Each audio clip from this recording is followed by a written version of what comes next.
Esse é o programa Conversando com a Sociedade. Eu sou a jornalista Simone Carvalhal Farago. Vamos falar de filosofia em 24 vídeos com o tema O que é o pensamento social atual à luz dos filósofos antigos? Este tema nos trará um autoconhecimento. Estamos aqui e continuamos essa jornada com o médico psiquiatra, historiador com mestrado em antropologia e com licenciatura plena de filosofia, Helder Farago, aonde a filosofia será o foco deste estudo, embora ele use de todas as matérias para entendimento deste foco. Kant. Quem foi Kant? Immanuel Kant nasceu em 1724, século XVIII, e morreu em 1804, século XIX. Foi influente filósofo alemão da era moderna e figura central do iluminismo. Ele revolucionou a filosofia ao unir o racionalismo da época e o empirismo, formando assim o criticismo. E esse criticismo do que trata? Da razão baseada em aprendizado de vida, nas percepções corretas, isso contrariando as enganosas, que é o nosso crivo, base do senso crítico, que é o que fazemos hoje. Também Kant anuncia uma coisa inédita, que é a percepção do espaço-tempo, e diz que é dado ao sujeito ao nascer a capacidade de se orientar no espaço-tempo, ao que ele deu o nome de juízo sintético a priori, que trazemos, como disse, já ao nascer. Para isso, utiliza-se de que novamente Kant inaugura o fenômeno, que é um termo grego, aquilo que se apresenta a uma consciência. Falamos disso no programa 1. Husserl e Heidegger diziam que, para isso, havia necessidade de um sujeito cognoscente com o qual isso se dá, um sujeito do conhecimento, inaugurado anteriormente por Descartes com o penso, logo existo. Feita essa ligação de que o fenômeno do pensamento, note-se que precisa de um sujeito do conhecimento para acontecer, ele constitui um saber e uma verdade. E Kant pôs ao conhecimento humano um limite, que é uma crítica feita pela razão, de que se o conhecimento é verdadeiro ou não, conveniente ou não, mesmo que seja um conhecimento de si mesmo. Continuando a investigação sobre a necessidade de criticar o conhecimento, ele dá continuidade ao tema filosófico falando da ética, que é um modo de comportamento humano, de como um sujeito deve se comportar em prol de um bem comum. Bom, você pode falar ética que nem criticismo, bem enfático, porque Cortella está falando de ética, eu estou falando que o programa traz ética, para as pessoas prestarem atenção nessa palavra. Vai. Ética, fala direto, ética. Ética. Não, você fala ética e o restante, senão não tem como colar. Ética, que é um modo de comportamento humano, de como um sujeito deve se comportar em prol de um bem comum. Sobre esse empirismo que ele faz questão de manter, o que você pode nos dizer sobre isso? Ele fala exatamente isso, de que o conhecimento começa com a experiência, se referindo ao empirismo, mas não deriva de todo dele, como se acreditava na Idade Média, pois o intelecto possui forma a priori, que é o racionalismo, para organizar esse conhecimento. Mas também, complementando esse fato, ele dizia: pensamentos sem conteúdo são vazios, instituições sem conceitos são cegas. Como ele fez as pessoas praticarem, através de suas descobertas, do que está aí, a união do empirismo com o racionalismo, formando um senso crítico. individual. Como se deu para ele a descoberta do criticismo? Através da análise sobre a Revolução Copérnica, que se deu quando viram que o ponto de vista sobre a Terra era outro. Achavam que era fixa e que o Sol girava ao redor dela. Igualmente, ele inverteu a lógica tradicional do conhecimento, ou seja, em vez do sujeito se adequar ao objeto, tendo um conhecimento passivo, o objeto é que se adequa às estruturas de conhecimento do sujeito. Nós moldamos a realidade através de nossas formas de sensibilidade mental e categorias de entendimento. Foi a lição e inspiração que ele tirou desse processo de raciocínio social que houve naquele evento. Na grande obra de Kant, ele nos deixou fundamentos que são válidos hoje na ciência, no conhecimento, no direito e nas nossas maneiras de pensar. Ele era alemão, como dissemos, e nobre, vivendo a soberania do rei da Prússia, no contexto da Revolução Francesa, que foi fundamentada pelo Iluminismo no século das Luzes, que trouxe o homem à razão, no exercício da sua liberdade e seus direitos. Da onde surge a Carta aos Direitos Humanos na França, que aos poucos foi se difundindo pela Europa e América, ao preço de muita luta. Nesse contexto, ele desenvolveu uma filosofia sistemática, onde ele desenvolveu também a estética e a ética, que é como o homem deve se comportar. Jürgen Habermas, filósofo contemporâneo, diz que o racionalismo em si mesmo, por si mesmo, não foi suficiente para preencher as aspirações do homem e suas necessidades. Isso porque no século XVIII se abandonou o empirismo medieval e entende-se com isso que Kant foi uma pessoa que conseguiu achar o equilíbrio que a humanidade veio a achar depois do iluminismo, que é ter unido a racionalidade ao empirismo. E o que é traduzido para hoje o criticismo de Kant? Seria o fato de que Deus, à luz do cristianismo, nos dá condições de raciocinar individualmente. O senso crítico faz você verificar se algo convém ou não, é verdadeiro ou falso, se merece crédito ou não, ou mesmo diferenciar partes diferentes que compõem uma coisa.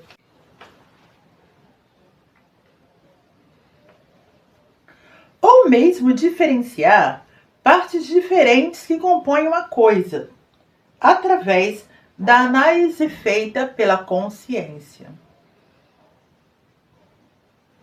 Já está caindo? Eu vou parar. Defendeu, assim, antes de Habermas, a autonomia da razão humana, incentivando o indivíduo a pensar por si mesmo e que a moralidade é baseada em princípios universais e não apenas em consequências ou emoções. E hoje, até mesmo leis de liberdade de pensamento e expressão. Hoje temos até mesmo leis de liberdade de pensamento e expressão. Porque o indivíduo é capaz de raciocinar e criticar, reconhecendo a importância desse ato ligado ao livre-arbítrio.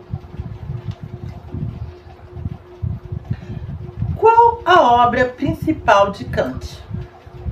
Como se dá ao conhecimento está nessa obra de Kant, A Crítica da Razão Pura.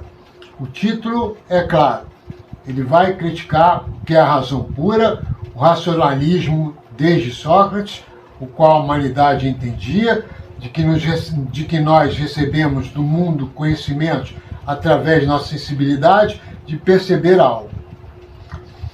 O que Kant nos alerta sobre o dogmatismo. Eu vou ser perguntando para si mesmo. O que Kant nos alerta sobre o dogmatismo com essa análise?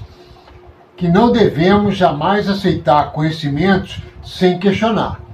Devemos ressaltar aqui que questionamos conhecimentos, mas nem sempre questionamos ordens. É diferente.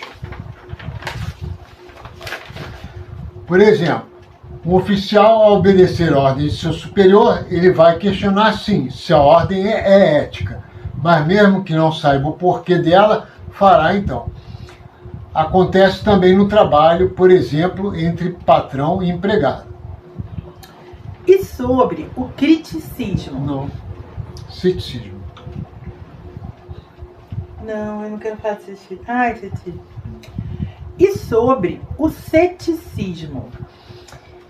É que também devemos evitar o ceticismo, que é duvidar que o conhecimento seja possível e deixar de criticar.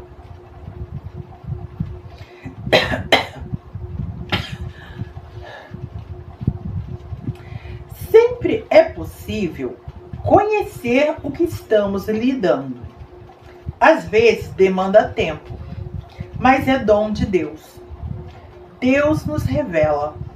Então podemos criticar os fatos, diz a religião cristã.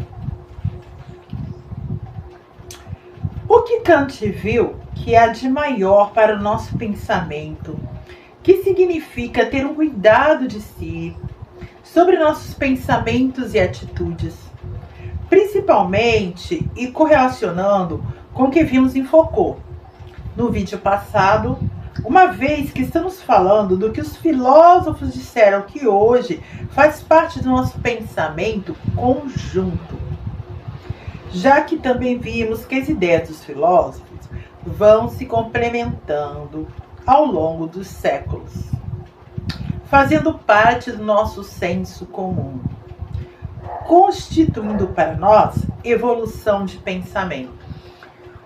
O imperativo categórico. O imperativo categórico acontece quando não agimos somente baseados em nossos princípios pessoais, mas quando deixamos isso para agir com base em algo maior, universal, que é uma verdade, um bem para todos, um bem maior. Consiste em princípios pessoais para agir segundo algo maior. Acredito que neste momento o ser humano saia de si, do seu eu, para pensar em todos. Então Kant vai ser taxativo, categórico. Ele formula uma ética do dever que se chama deontológica. Ética de um imperativo que diz o que você deve fazer a partir de qualquer coisa que é um bem para o seu próximo ou para as pessoas de bem em detrimento das más. A ética vai de acordo com o comportamento de um cristão. Analisando aqui o cristianismo, que é orientado pela palavra de Deus bíblica, que traz ideais de bondade, respeito e correção. Dado que dentro das suas faculdades racionais, unidas a todo o seu conhecimento, você chega à conclusão de que determinadas atitudes ou pensamentos façam um bem comum para a humanidade. Por exemplo, a saber, o imperativo categórico não matarás, não roubarás, que compõe os 10 mandamentos na Bíblia, são imperativos categóricos porque remetem a algo maior para o bem de todos. Para Kant, dentro do seu conhecimento específico, se você é um sujeito de razão de conhecimento, você se alcança a maioridade mental e exerce o seu senso crítico. Mesmo que contrarie autoridades, Kant achava que você deve alertar pessoas de verdade e isso exige coragem. Maturidade, nos termos de hoje, para Kant é saber criticar. Kant era cristão. A palavra de Deus valoriza e remete à sabedoria. Você deve saber quando e com quem falar, para que seu ensinamento seja útil. Isso faz parte, pois o receptor da mensagem tem que estar disposto a aprender com o outro, que é a nossa ideia hoje sobre os benefícios da diversidade. Para os que creem que viemos de Deus, entendemos assim que estamos ligados a Ele. E sobre ética, vale a pena ressaltar que não se deve falar algo para quem não quer saber, limitando o que Kant diz sobre dizer a verdade. Além do cuidado de medir se o que falamos vai trazer boas consequências na vida dos outros, se tal conhecimento vier à tona, que é um pensamento político. Acredito que nesse momento seres humanos de bem saiam de si para pensar em todos. Então, essa última grande obra de Kant, da qual estamos falando, A Crítica da Razão Pura, ele fala também do juízo do gosto, ou seja, de estética. O que Kant repara sobre a questão do que é belo é que quando as pessoas chegam a uma conclusão do que é belo, há uma tendência natural de universalizar isso, o que se acha belo para todos. Na Bíblia, temos um padrão. Nela, Deus chama de belas pessoas de bom e também de mau caráter. A exemplo, Rebeca, que era nora de Abraão, que era moça de boa aparência, convertida ao judaísmo da época, e Absalão, filho de Davi, que era belo, mas sem caráter, e morreu assassinado. Já Jesus não tinha aparência nenhuma, e era a semelhança de um espinho. Mostrando assim que Deus tem um padrão do que é belo, mas, além de que ama a todos, todos têm chance de salvação, porque o que importa para Deus é o caráter. Para Kant, a natureza do que é belo tal qual Deus criou. Pode continuar. Em Crítica a uma Razão Pura, Kant diz que a moral leva à religião, contudo, não podendo haver atributos puros a não ser em uma religião moral. Por isso entendia que a afirmação da imortalidade da alma intervém para assegurar ao sujeito moral o prêmio de sua obediência do proceder correto, a salvação, indispensável para a perpetuidade do seu esforço, o qual deve partir de dentro para fora. A virtude perde todo o seu valor quando deixa-se subjugar por uma imposição de natureza exterior, no sentido que se pode sugerir pensamentos a outrem, mas nunca pensar pelos outros. Sim, porque aí não é mais você o autor de seus pensamentos e raciocínios. Resume-se nisso que a salvação bíblica tem a interpretação correta em exigir que cada um, através de seu senso crítico, venha a ser o responsável por suas conclusões e atitudes, porque, como disse, vem de dentro para fora e não de outrem, como padre ou pastor, ou mesmo um professor falando de moral. Devemos sim ouvi-los e segui-los, mas nunca passando por cima do nosso senso crítico, porque se vemos que a realidade é outra, então não fazemos. Kant nos pede para agirmos de tal modo que a máxima de nossa ação possa valer, ao mesmo tempo, como princípio de uma legislação universal, da qual faz parte o imperativo categórico. Ser bom para um é bom para todos. E assim, ó. No próximo programa, falaremos sobre as dúvidas mais frequentes hoje sobre filosofia e suas respostas à luz dos filósofos.